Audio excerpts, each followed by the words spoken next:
Verizon business accounts use roles to manage access. The account manager is the primary user with full control, adding, removing users, managing billing, and ordering services. They are legally responsible for the account.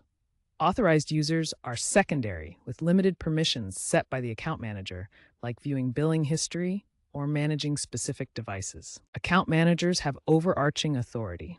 Authorized users operate under predefined limits.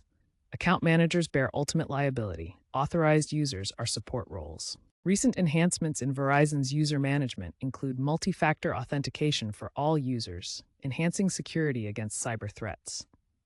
AI-driven dashboards now allow account managers to set detailed permissions for authorized users.